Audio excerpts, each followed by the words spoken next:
सोलापूर जिल्ह्यात काँग्रेसला एक मोठा धक्का बसलाय। काँग्रेस जिल्हाध्यक्ष धवलसिंह मोहिते पाटलांनी नाना पटोलेंकडे राजीनामा सुपूर्द केलाय।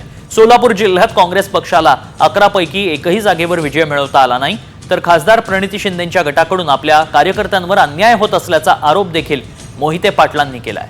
तर काँग्रेसला सोडचिठ्ठी दिल्यानंतर धवलसिंह मोहिते पाटील हे आता भाजपमध्ये जाणार असल्याच्या चर्चा रंगतायत।